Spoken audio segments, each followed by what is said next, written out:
Hi friends, today we have Sahil with us. हमने इनका एक रिपेयर ट्रांसप्लांट किया जो कि काफी समय हो गया अब तो किए हुए। आपने जब आप हमारे पास आए थे तब आपने एक सर्जरी कराया हुआ था पहले। कैसा था और क्या आपका एक्सपीरियंस था?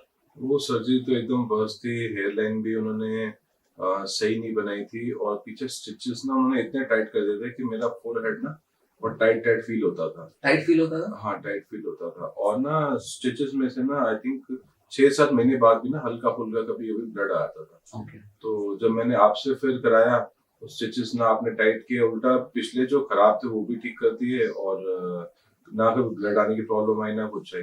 प्लस जो फर्स्ट ट्रांसप्लांट कराया था ना तो उसमें ना बाल पूरे ना मेरे आई थिंक 2 साल बाद 3 साल बाद शेड हो गए थे। ठीक है, और उन्होंने हेयर लाइन भी ना बहुत अजीब सी बनाई थी और इवन उन्होंने ग्राफ्ट चीटिंग भी करी थी। तो उन्होंने बोला था मेरे को 4500 ग्राफ्ट्स, बट 4500 ग्राफ्ट्स कोई 5 घंटे में लगा नहीं सकता। हाँ, वो तो फिर ठीक पॉसिबल है, ही नहीं। पॉसिबल ही नहीं आप है। हमने जब आपका किया तो आपको पता लगा होगा। आपने मेरे को जब 4500 ड्राफ्ट्स बोला था तो आपको 2 कंप्लीट डेज लगे थे और नेक्स्ट तो आई थिंक रात के 10 बज गए थे सर्जरी करते हुए। तो आपको लग गया अप्रोक्सीमेटली 22 आवर्स लगे आपको मेरे 42। और वो भी बड़ी टीम काम कर रही थी और वो आपके भी ऊपर। टीम भी आई थिंक 6-7 लोग लगे हुए थे और उनकी टीम में लगे हुए थे 6 लोग और 5 घंटे में मुझे नहीं लगता पॉसिबल है 4500 ग्राफ्ट। तो ग्राफ्ट चीटिंग भी आपके यहाँ पे ऐसा कुछ छह नहीं सात है। लोग तो रूम में लगे थे और बाकी लोग उधर ओटी में कट कर रहे थे ग्राफ्स को।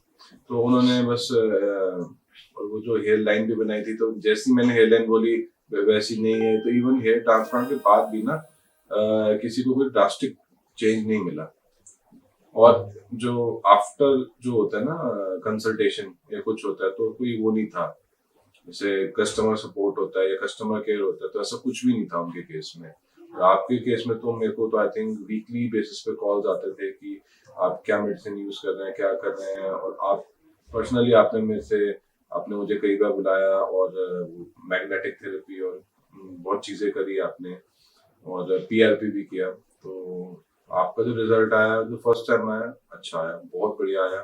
जब आपने फिर ये सेकंड टाइम मेरा किया उसके बाद तो अब ऐसे लगता है कि लोग मुझसे पूछते हैं कि ये बाल सही में मतलब ये कुछ क्या कराया तूने कि एकदम ही तेरी एज ना 5-7 साल कम लग रही है और इतनी डेंसिटी किसी ने इमेजिन नहीं करी। इवन मैं कई बार सेलिब्रिटी हेयर ट्रांसप्लांट देखता हूँ तो मुझे अपना रिजल्ट उनसे भी ज्यादा बेटर लगता है क्योंकि मेरा बिफोर एंड आफ्टर कोई देखे तो आई थिंक जमीन आसमान का फर्क है। तो I think doctor Shail is the best hair transplanted in India, जो मेरी पर्सनल फीलिंग है। सो फर्स्ट ट्रांसप्लांट जो आपने जब कराया था उसके साथ आपको कुछ दवाइयाँ वगैरह भी यूज हुई थी? हाँ, दवाइयाँ उन्होंने दी थी। आई थिंक एक फेनेस्ट्राइड दी थी और फिनेस्टाइड खाई थी आपने? फेनेस्ट्राइड आई थिंक उन्होंने मुझे दी थी। और उन्होंने ना कोई वो नहीं था जैसे कहते हैं ना कि एक आपको कॉल करे, आपसे पूछे, फीडबैक ले। उन्होंने ट्रांसप्लांट किया, पैसे लिए और खत्म। उसके बाद उनका कोई रोल नहीं था। उन्होंने कहा बस हो गया काम, उनको पैसे आ गए, उसके बाद उन्होंने कोई वो नहीं किया। तो शुरू में कुछ टाइम आपको लगा था कि आपके बाल बेहतर दिख रहे हैं, हाँ, बेटर लग रहे हैं? इनिशियली लगा कि इनिशियली लगा ही था ऐसा। और बट उनका कोई फीडबैक नहीं, कोई रिस्पांस नहीं, कोई अपने क्लाइंट से ये नहीं पूछा कि आपने क्या हो रहा है, कोई फोटोग्राफी नहीं। तो जब दवाई आपने वो छोड़ दी जो फिनेस्टाइड वगैरह दी होगी तब खाली दिखने लग गया होगा साल सवा साल ऐसे डेढ़ साल में। उन्होंने मेरे को मैंने मेडिसिन खाई 3 महीने, आई थिंक 3-4 महीने खाई। और उसके बाद फिर मैंने मेडिसिन खाना छोड़ दी क्योंकि मैं मेडिसिन खाना थोड़ा अवॉइड ही करता हूँ। तो उस टाइम तक तो जैसे बाल बाल बहुत अच्छे आए, बट आफ्टर एन ईयर वो बाल फिर धीरे धीरे धीरे धीरे गायब। हेयर फॉल करके। जैसे आपने मैंने आपसे कि आपकी कंसल्टेशन, आपका जितना अच्छा हेयर ट्रांसप्लांट है उससे भी ज्यादा अच्छी आपकी कंसल्टेशन है। क्योंकि मैंने आपको बताया कि भाई मेरे डैंड्रफ का इशू रहता है तो आपने डैंड्रफ के लिए मेरे को शैम्पू रेकमेंड किया। फिर उसके बाद मेरे को स्कैल्प्स की प्रॉब्लम आती थी तो मैंने कहा ये जो बालों के स्कैल्प को खुरचते हैं तो उसमें व्हाइट कलर का जैसे स्किन सी उतरती है हल्की हल्की पाउडर फॉर्म में। तो आपने उसका भी मेरे को दवाई बताई और आपने जो 2 दवाई बताई वो मैं शैम्पू और मेडिसिन तो मैं आज तक यूज कर रहा हूँ। मेरा स्कैल्प एकदम हेल्दी है और लिटरली मेरे को नहीं लगता मेरे दिन में 1 या 2 हेयर फॉलिकल भी टूटते। अब नहीं टूटते। अभी हम आपको कोई फिनेस्टाइड तो दे ही नहीं रहे हैं। नहीं, मैंने फिनिस्ट्राइड नहीं खाई। जीरो फिनेस्टाइड। जीरो फिनिस्ट्राइड। आप मिनॉक्सिडिल लगाते हो? माइनॉक्सिडिल लगा वो कितना परसेंट 5%। और कितना फ्रीक्वेंटली? मैं अभी तो ऐसे कि पीछे मैंने जब ट्रांसप्लांट हुआ था तो उसके 1 महीने बाद से शुरू करी, तो अभी हाल फिलहाल हो गए 3 महीने हो गए। 3 मंथ्स। तो 3 मंथ से मैं ले रहा हूँ। पहले इरेगुलर था, बट अब मैं जब उसके रिजल्ट्स आने शुरू हुए माइनॉक्सिडिल के, तो अब मैंने उसको बिल्कुल ही फ्रीक्वेंटली कर लिया। आई थिंक मैं 6 to 7 days अ वीक लगा रहा हूँ उसको। अब लगा। अच्छा दूसरी चीज ये बताओ जैसे आपके कुछ रिलेटिव्स ने भी और ट्रांसप्लांट कराया था वहां जब आपने पहले कराया था, हाँ। तो वो भी ठीक नहीं रहा था, वो भी मेरे एक कजन के आगे की कजन ने ट्रांसप्लांट कराया था आज से आई थिंक 7 साल पहले। तो उन्होंने ट्रांसप्लांट कराया, तो इनिशियली उनको ठीक लगा कि बहुत अच्छे बाल आएंगे, बट आफ्टर एन ईयर उनको विग लगानी पड़ी, जबकि वो एज में आई थिंक मेरे से 1 साल छोटा है, तब भी। और इतनी यंग एज में उसको फिर विग लगानी पड़ेगी। उसका ये कहना था कि ट्रांसप्लांट फेल चीज है, ये है वो है, क्योंकि जिसका खुद का रिजल्ट अच्छा ना आया हो वो दूसरों को ये बोलेगा कि विग लगा लो। बट अगर आप सही डॉक्टर जैसे डॉक्टर शैल के पास आओ, तो फिर आपको लगेगा कि ट्रांसप्लांट बेस्ट चीज है, आपको विग लगाने की जरूरत नहीं है, एटलीस्ट एक यंग एज में लगाने की जरूरत नहीं है। इनफैक्ट आपके एक और कजिन का भी हमने रिपेयर किया था ट्रांसप्लांट, जो जी। डिस्टेंट कजिन का, उनका भी ट्रांसप्लांट फेल हुआ था और सेम प्रॉब्लम थी। हाँ, उनका भी हम दोनों ने एक्चुअली क्या सेम जगह से कराया था और 1 महीने के गैप में ही करवाया था। अच्छा, तो आपने पर उनके साथ एक इशू था कि वो फिनेस्टाइड ज्यादा खा रहे थे और अब वो डिपेंडेंट भी है। वो फिनिस्टाइड पे डिपेंडेंट भी थे। एक्चुअली उनका हेयर ट्रांसप्लांट जो बाल थे वो मुझसे बहुत ज्यादा हल्के थे, तो बट ये है कि अब उनको किसी चीज की जरूरत नहीं पड़ती। फिनिस्टाइड खा रहे हैं बस वो लो डोज पे, लो डोज पे खा रहे हैं, माइनॉक्सिडिल खा रहे हैं और आपकी मेडिसिन खा रहे हैं। अब उनका रिपेयर हमने किया उसके बाद से तो अब तो बहुत अच्छा अब तो पूरी अच्छी ग्रोथ है। अब मतलब ऐसा है कि गंजापन तो बिल्कुल नहीं नजर आता, एकदम फिट है। हेयर लाइन भी नेचुरल दिखती हेयर है। लाइन बिल्कुल नेचुरल। आपके ट्रांसप्लांट के केस में ये है कि हेयर लाइन जो है वो एकदम ना ऐसे लगता है जैसे नेचुरल है, कोई कह ही नहीं सकता कि ट्रांसप्लांट किया है या कुछ किया। हमने थोड़ा बहुत आपका बियर्ड ट्रांसप्लांट भी किया। हाँ, बियर्ड में मेरे थोड़े बाल ना एक तरफ थोड़े कम थे, तो मैंने वहां बाल लगवाए और वहां पे भी मेरे बाल डेंसिटी ना इक्वल हो गई, तो मैं दाढ़ी ना लंबी रख पाता हूँ थोड़ी। अच्छा लगता है, looks good on your face. हाँ, एक्चुअली फेस की सिमेट्री है, अगर एक तरफ थोड़े से ज्यादा एक तरफ थोड़े कम तो सिमेट्री खराब लगती है, तो सिमेट्री इक्वल होगी तो फेस भी बेटर लगता है। और दूसरा बात करते हैं इम्पोर्टेंट की, जो एक तो आपको टेम्पल्स को लेके बड़ा इशू था जब हम बात कर रहे थे, जब हम पहली बार मिले थे तब भी, तो टेम्पल्स को लेके आप कैसा महसूस करते हैं? टेम्पल्स से देखो, आप ये चीज देखो, आपने हेयर ट्रांसप्लांट कराया और जैसे मैंने फर्स्ट टाइम कराया था तो उन्होंने मेरे टेम्पल्स को टच भी नहीं किया, तो क्या लगता था जैसे उस टाइम जैसे बाल जैसे 6-7 महीने बाद बाल अच्छे लगते थे थोड़े, तो ऐसे लगता था कि मैंने विग लगाया हुआ है। आपके सिर के बाल जो हेयर लाइन है वो अच्छी डेंस है और आपके टेम्पल नहीं है, तो अगर कोई दूर से देखेगा तो ऐसे लगेगा विग लगाई हुई है। तो temples are equally important, because बिना टेम्पल्स के आपके फेस की लुक ही नहीं आएगी। फॉर एग्जाम्पल जैसे अभी संजय दत्त हैं, उन्होंने KGF मूवी में उन्होंने मेकअप ट्रांसप्लांट कराया जैसा देखने में लगता है, बट उन्होंने भी टेम्पल्स नहीं लगवाए। और वहीं अजीब लगता है। और वहीं सलमान खान, आप उनके वो देखो ट्रांसप्लांट देखो, तो उन्होंने अपने टेम्पल से बहुत वर्क किया, तो उन दोनों की लुक में और एज में बहुत डिफरेंस लगता है। रीजन बीइंग कि संजय दत्त ने अपने टेम्पल्स नहीं बनवाए और सलमान खान ने अपने टेम्पल्स को बहुत अच्छे तक आगे तक करवाया। तो इसलिए एक टेम्पल एक ऐसी चीज है जिसके टेम्पल्स अगर अच्छे डेंस है और आगे तक है, तो आपकी एज एटलीस्ट 5 से 10 साल कम लगती है। मैंने भी अपने टेम्पल्स बनवाए अच्छे से, तो उसका इम्पैक्ट दिखता है। दूसरी चीज ये कि जैसे आप तब गए ट्रांसप्लांट के लिए पहली बार जो आपने कराया, वो that was an FUT surgery, है ना? FUT प्लस FUE दोनों कॉम्बिनेशन, और आपको 4,500 ग्राफ बताया गए थे। बताया गया था, थे नहीं वो, तो मैं समझ गया 5 घंटे में आप दोनों 5-5 घंटे में सर्जरी पॉसिबल नहीं है। जैसे हमने देखा कि जब हमें एक्चुअल नंबर करने थे तो हमें 2 दिन लगे इसको। 2 दिन आई थिंक 2 दिन भी, वो भी रात को लेट नाइट कि 10 बजे तक आप ही लगा लो आप उसको, 2.5 days। सो ये फर्क होता है, आप लोगों को ये समझना होगा कि चाहे आप FUE के लिए जा रहे हो चाहे FUT के लिए, नंबर्स जो हैं वो फेक्ड अप होते हैं बहुत बार। और देखिए कि टाइम कितना लग रहा है सर्जरी में। बहुत बार आप देखेंगे कि ये चीजें 5 घंटे, 6 घंटे, 7 घंटे में या एक दिन में 5,000 ग्राफ्ट, चाहे आपको ये बता दिया जाए कि हम FUT और पहली चीज सिर्फ FUE से तो नंबर पॉसिबल ही नहीं है। तो आप लोगों को इतना तो समझ में आना चाहिए क्लियर कि अगर कोई सिर्फ FUE के जरिए आपको बोल रहा है कि 5,000 ग्राफ्ट कर दिए तो वो तो मूर्ख बना रहे हैं। दूसरा चीज कि अगर आप सोच रहे हो कि FUT करा रहे हो और ये आपको एक अश्योरेंस दे देगा कि आपके सही नंबर में ग्राफ्ट्स निकाले जा रहे हैं, टेक्निक अच्छी है, कॉम्बिनेशन अच्छा है, पर जरूरी थोड़ी ना है कि लोग कर ही दें। तो आप ऐसा ऐसा बहुत केसेस देखते हैं रिपेयर के जिनमें। और सबसे इम्पोर्टेंट चीज, अब तीसरी चीज, कि जो आप रिजल्ट देख के जाते हो किसी के पास, आप जैसे फॉर एग्जांपल उनके पास गए जहाँ पर भी आप गए, प्राइमरी रीजन क्या था जाने का? उन्होंने कई सारे क्रिकेटर्स का ट्रांसप्लांट किया हुआ था। अच्छा। तो हमें था कि भाई पैसे का नहीं था, इतना इशू नहीं था, हमें यही था कि जहाँ से सेलिब्रिटी क्रिकेटर्स इन्होंने कराए हैं तो हम वहीं से कराएंगे ताकि हमारा रिजल्ट बेस्ट है। बट ऐसा नहीं है, एक पर्सन का नेचर होता है और ही वाज लाइक, मैं अगर लिटरली कहूँ तो वो ठग थे। सो देखो ये भी इम्पोर्टेंट है कि आपको ये भी नहीं पता जो सेलिब्रिटी आप देख रहे हो उनके रिजल्ट्स रियल है या अनरियल है।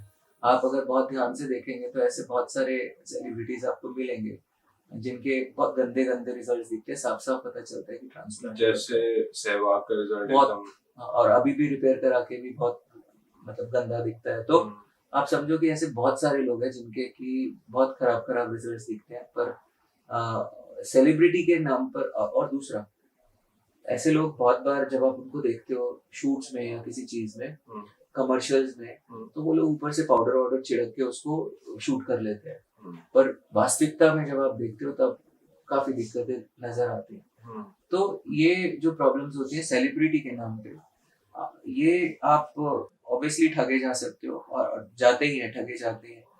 वास्तविकता में जब कोई सेलिब्रिटी का ट्रांसप्लांट होता है, जो अच्छा ट्रांसप्लांट होते हैं, वो कभी भी अब ऐसी चीजों को अपना मतलब सोशल उस पे ऐसा कराते नहीं है, बनाते नहीं है। जो पेड पैसे लेके ट्रांसप्लांट करा रहे होते हैं जनरली वो लोग इस तरह से कर लेते हैं। तो ऐसी स्थिति में आपका कॉल है, आपको देखना पड़ेगा, बट इन चीजों से बचें। और इम्पोर्टेंट चीज जो तीसरी हुई इनके साथ और बहुत लोगों के साथ होती है, मैं बार बार बोलता हूँ इसके बारे में, कि मेडिसिन को खिला के रिजल्ट्स को मैनिपुलेट कर लिया जाता है। क्योंकि नंबर ऑफ ग्राफ्ट्स आप कुछ भी बोल दो, बोलने से कुछ नहीं होता। आपने शायद कहीं देखा हो, बहुत सारे लोग अगर थोड़ा दिमाग लगाए और सोचे तो आप देखेंगे कि बहुत ऑर्डिनरी क्लिनिक जो आपको लगेगा कि अभी 1 साल हुआ है इसको खुले और ये तो, पर वो भी ग्रेड 6-7 को भर रहा है, वो भी सिर्फ FUE टेक्निक से। और आप कोई सोचे ये बहुत क्रिकेटर का कर रहा है, एक्टर का कर रहा है, सिंगर का कर रहा है, वो भी ग्रेड 6-7 को मजे से भर रहा है सिर्फ FUE टेक्निक से। सिर्फ FUE टेक्निक से नंबर ऑफ ग्राफ्ट्स निकालना पॉसिबल ही नहीं है, निकाले नहीं जा सकते। अभी हम जब आपका डोनर दिखाएंगे तो इनको समझ में आएगा। पर अगर वो निकाले जा रहे हैं और तो दोनों ही पर ग्रेड 6-7 अच्छे से भरे दिखा रहे हैं, और सत्या क्लिनिक एक ऐसा क्लिनिक है जो आपको ग्रेड 6-7 ऐसा भरा भरा सा नहीं दिखाएगा। क्योंकि यहाँ पर इम्पोर्टेंट है कि दवाई का रिजल्ट कितना आ रहा है। हो सकता है कि आप जिसको ट्रांसप्लांट समझ के खुश हो रहे हो, उनमें से 80% के करीब लोग जो है वो सिर्फ दवा के रिजल्ट को देख रहे हो और वो सोच रहे हो कि उनका डोनर बहुत अच्छा था, उनका ट्रांसप्लांट बहुत अच्छा हो गया, उनके सर्जन बहुत अच्छे हैं। नहीं। और जितनी दुनिया ट्रांसप्लांट कराती है, जैसे कोई क्लिनिक अगर 1000 ट्रांसप्लांट कर रहा है तो जरूरी नहीं है कि वो 1000 के आपको रिजल्ट दिखा रहा है। वो अपने 1000 पेशेंट को दवाई सजेस्ट कर रहा है। ये बात अलग है कि वो पेशेंट खा रहा है या नहीं खा रहा। फॉर एग्जाम्पल, इन्होंने दवाई 4-5-6 महीने के बाद छोड़ दी जब पहली बार ट्रांसप्लांट कराया था, तो इनका रिजल्ट वो क्लिनिक ने रिजल्ट गैलरी में नहीं लगाया, है ना। अगर किसी ने खाई होती, लगा रहे होते थोड़े ज्यादा समय तक, तो थोड़ा ठीक दिखता। पर वो थोड़ा ठीक दिखने के पीरियड में बहुत सारे लोग चले जाते हैं कि भाई आपका ट्रांसप्लांट बहुत अच्छा हो गया, हम भी चल करा लेते हैं। तो ऐसे केसेस में रेफरल मिलना भी आसान होता है। तो ऐसी स्थिति में हम ये नहीं कह रहे कि आप दवा खाओ ना खाओ, हम ये कह रहे हैं कि individual to individual, case to case, at least with complete knowledge information, तब आप दवाई लो, तब आपको फायदा है, वरना कोई फायदा नहीं है। दवाई की डोजेज कितनी होनी चाहिए, राइट डोज राइट टाइम, एक हमारा कैंपेन है, इसमें हम बताते हैं कि कैसे दवा लेनी चाहिए। अगर आप में से कुछ लोग जानना चाहते हैं, ट्रांसप्लांट करा के दवा ले रहे हैं और कंफ्यूज्ड हैं, नहीं समझ में आ रहा है, वीडियो में के एंड में नीचे कमेंट कीजिए, हम आपकी उसमें थोड़ी गाइडेंस आपको देंगे। पर जब तक आप अपने ऊपर काम नहीं करेंगे, मेहनत नहीं करेंगे, रिसर्च नहीं करेंगे, सिर्फ सेलिब्रिटी को देख के जाएंगे तो वो बेवकूफ बनते रहेंगे। एक और इम्पॉर्टेंट चीज, आपने पहली सर्जरी FUT प्लस FUE कराई। जब हम आपका डोनर की पिक्चर्स हम देख रहे हैं, वहाँ पर वो FUT का स्कार था और ऊपर नीचे डेंसिटी थोड़ी रिड्यूस थी। उसके साथ हमने जब आपका ट्रांसप्लांट किया, first surgery we did FUT, जिसमें हमने FUT स्कैल्प से लिया था, थोड़ा FUE भी लिया था, है ना, बियर्ड भी लिया था फर्स्ट सर्जरी में थोड़ा। बियर्ड भी। टोटल नंबर ऑफ ग्राफ्ट्स हमने कितने किए थे तब? 4500 हमने फर्स्ट सर्जरी किया, जिसका रिजल्ट हम देख रहे हैं फर्स्ट सर्जरी सेकंड सर्जरी से पहले। बढ़िया रिजल्ट है, अच्छा है, हेयर लाइन अच्छी दिख रही है, सब अच्छा है। फिर हमने देखा कि अभी हमारे पास और स्कोप है निकालने का, और थोड़ा आपको टेम्पल्स और करने थे। तो अभी ये जो ट्रांसप्लांट हुआ है, कितना महीना हुआ है सेकंड सर्जरी को? I think 4.5 4.5 months. तो अभी सेकंड सर्जरी का रिजल्ट आया नहीं है। आप में से वो लोग जो ये सोचते हैं कि 3 महीने 4 महीने पे तो काफी लोगों का बहुत बढ़िया रिजल्ट आ जाता है, दिखने लग जाता है, तो ये ध्यान में रखिएगा, वो फिनेस्टाइड का रिजल्ट होता है जो 3 महीने 4 महीने में बहुत अच्छा दिखने लगता है। और आप फिनेस्टाइड के रिजल्ट को ट्रांसप्लांट का रिजल्ट समझते हो, या असली ट्रांसप्लांट के रिजल्ट को फिनेस्टाइड द्वारा बूस्टेड ट्रांसप्लांट के रिजल्ट से कंपेयर करते हो, तो ये कंपैरिजन जायज नहीं है। आप श्री राजपाल यादव को खली से नहीं लड़वा सकते, है ना। So he is my one of the favourite actors, but हाँ आप ऐसा नहीं कर सकते। तो इसका ये ध्यान रखिएगा कि जो दवाई जब उसके ऊपर भ्रम जाल फैलाती है, तो 3 तरीके के लोग भ्रम में रह सकते हैं। एक वो व्यक्ति जिसने ट्रांसप्लांट कराया कि मेरा बहुत अच्छा हो गया, दूसरा वो व्यक्ति जो उसके आसपास है फैमिली की, हाँ यार इनका अच्छा हो गया, मेरा भी अच्छा हो जाएगा ऐसा, और सबसे जो यूनिक प्राणी है जो तीसरा, वो सर्जन जिसने ट्रांसप्लांट करके दवाई खिला रखी है, वही सोच रहा है कि मैंने बहुत अच्छा ट्रांसप्लांट कर दिया, पर उसको वो अपने आप से कुछ गलत वो उम्मीदें बनाए बैठा है, वो भी बेचारा भ्रम में है। तो इतने सारे भ्रम का नतीजा क्या होता है कि आप अपनी जर्नी प्लान नहीं कर पाते हो, आपके ऊपर सारी चीजों को एक साथ बम्बार्ड कर दिया जाता है, तब आपका जो ट्रांसप्लांट का रिजल्ट है वो बढ़िया दिखता है, क्योंकि आपने अपना दवा का ऑप्शन पूरा खर्च कर दिया। और दवा का ऑप्शन पूरा खर्च करने के बाद आपकी बाद में क्या स्थिति होगी, वो परेशानियां ये होती है कि जब हम ऐसे व्यक्ति में दवाई छोड़ते हैं, तो दवाई छोड़ती है तो बाल बहुत तेजी से गिरता है, ऐसा हमने देखा।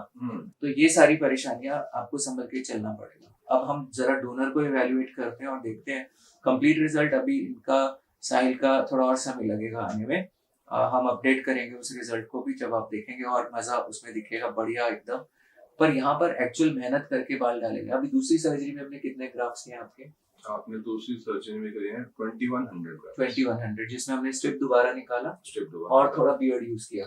नहीं, इसमें बियर्ड नहीं यूज किया, इसमें आपने FUT FUE यूज किया, बट बियर्ड यूज। अच्छा, FUE और FUT किया था, और हमने दोनों बार थोड़े थोड़े बाल आपके बियर्ड में भी डाले थे। सेकंड टाइम अच्छे बाल लगाए तो अब मेरे को ना बियर्ड थोड़ी भरी भरी लगती है और सिमेट्री अच्छी है।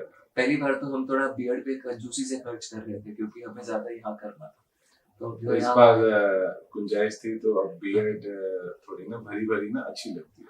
तो बियर्ड ट्रांसप्लांट एक और बड़ी इंपॉर्टेंट चीज है, जहाँ पर बहुत दफा आप देखोगे कि लोग ग्रेड 6-7 में बड़े सुंदर लाइन दिखा रहे हैं, आपको पूरा भरा हुआ है, पर ऐसे लोगों के आप बहुत ज्यादा बियर्ड ट्रांसप्लांट के केसेस नहीं देखोगे, दिखेंगे भी नहीं, क्योंकि बियर्ड ट्रांसप्लांट एक स्किलफुल काम है, और वहाँ पे फिनेस्टाइड नहीं आएगी लाज बचाने डॉक्टर की, तो वहाँ पर डॉक्टर अपने आप अकेले खड़े हैं बिना फिनेस्टाइड के, तब वहाँ पर तो रियल काम, वास्तविक काम करना पड़ेगा, तभी होगा।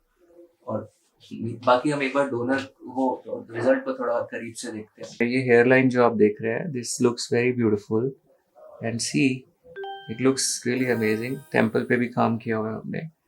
This areas we have filled, थोड़ी थोड़ी फिलिंग अभी हमने सेकेंड सर्जरी में सारे स्कैल्प में की है, तो उसका भी रिजल्ट अभी आएगा। यहाँ पर भी हमने थोड़ा फिल किया है, जिसका अभी हम रिजल्ट देखेंगे। इस साइड भी हम टेम्पल देख रहे हैं, तो ये काफ़ी खूबसूरती से दिख रहा है। अभी ट्रांसप्लांटेड हेयर लेंथ में शॉर्ट है, जब वो कवर होंगे, अब हम पुराने पिक्चर्स से यदि कंपेयर करें और अब देखें, तो ये क्राउन भी का पोर्शन भी हम देख रहे हैं कि काफ़ी भर चुका है। अब ये चीज़ें अगर हम फिनेस्टाइड खिलाएं तो ये ऐसे भर जाती है कि बस पूछे ही मत। पर अब डोनर पे देखते हैं, तो ये FUE के वजह से भी आप देखेंगे तो डेंसिटी रिड्यूस हुआ है यहाँ पर, और जो स्ट्रिप है ये 3 बार FUT किया गया है। अभी हल्का रेडिश है, थोड़े से समय में नॉर्मल हो जाएगा, और 3 बार की FUT में स्कार टिश्यू के थ्रू बाल उग रहे हैं, जो आप ये देख रहे हो यहाँ पर।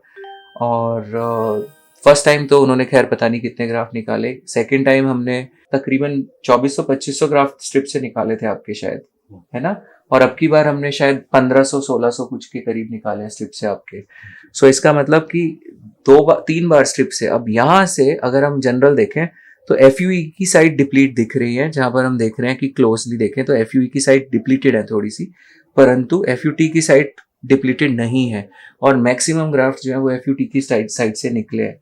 बट उस स्थिति में ये वास्तविक नंबर ऑफ ग्राफ्ट्स हैं, ये फिनेस्ट्राइड का झूठा रिजल्ट नहीं है। मतलब आप देखेंगे और हम बाद में अपडेट देंगे जब इस रिजल्ट में आप और एडिशन देखेंगे, तो ये फिनेस्ट्राइड का झूठा रिजल्ट नहीं है। सो ये रियल हार्डवर्क है सर्जन का, ये रिजल्ट है जो वास्तविकता में मेहनत से ही आते हैं। अगर आप किसी सिर्फ ओनली एफ सर्जन के पास जाते हैं तो जाहिर है कि ये रिजल्ट्स किसी भी तरीके से संभव ही नहीं है, आ ही नहीं सकते, मिल ही नहीं सकते, क्योंकि नंबर ऑफ ग्राफ निकाले ही नहीं जा सकते। तो मजबूरी है उनकी ग्रेड 6 ग्रेड 7। आप जो देखते हो एक झटके में ग्रेड 6 ग्रेड 7 भर गया, 5000 6000 8000 ग्राफ जो आपको बता दिए जाते हैं, all that is bluff, total bluff. उससे आप बचे। ग्रेड 6 ग्रेड 7 भरना है बिना दवाई खिला के, तब बात मानी जाएगी, तब देखा जाएगा। और बहुत सारे पेशेंट्स तो ग्रेड 6 7 होते ही नहीं है, उनकी हेड शेव ऑफ कर कर पिक्चर्स, क्लोज शेव ऑफ के बाद पिक्चर्स दिखा दी जाती है, जो आपको लगता है कि उनके बाल ही नहीं थे। बहुत सारे मिनिएचराइज बाल होते हैं, मैं हजारों वीडियोस बना चुका हूँ, बता चुका हूँ। तो इस चालाकियों से हम सबको बचना चाहिए, एज अ कम्युनिटी हमें समझदार बनना चाहिए। और जो लोग इन चालाकियों का शिकार हो चुके हैं उनको भी कमेंट्स में पोस्ट करने चाहिए, डिस्कस करना चाहिए, एक पब्लिक फोरम पे इन चीज़ों के बारे में विषय में बात करनी चाहिए, वरना लोग इसी तरीके की चीज़ों का शिकार होते रहेंगे। चॉइस नहीं रहेगी आपके पास। तो आपके पास चॉइस है कितनी दवा लेनी है, कब लेनी है, नहीं लेनी है, और जाहिर है ये सब कस्टमाइजेशन होना चाहिए। एक ही लाठी से हर किसी को हाँक देना सही समझदारी नहीं है। जरूर सेलिंग के लिए, क्लिनिक को रिजल्ट दिखाने और बेचने के लिए ये बहुत फायदा करेगा, पर वास्तविकता में ये आपको कतई फायदा नहीं करने वाला और आप इसके दूरगामी परिणाम भुगतेंगे और भुगतते हैं, और फिर वो रिपेयर के लिए हमारे पास आते हैं। क्यों सत्या क्लिनिक दुनिया का नंबर 1 रिपेयर है ट्रांसप्लांट क्लिनिक है।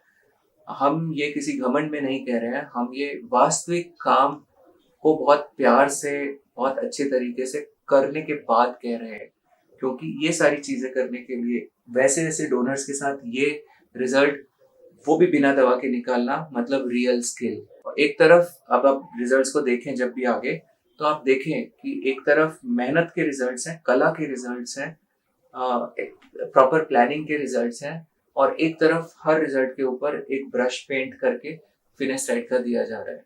तो दोनों में से आप क्या चूज कर रहे हैं।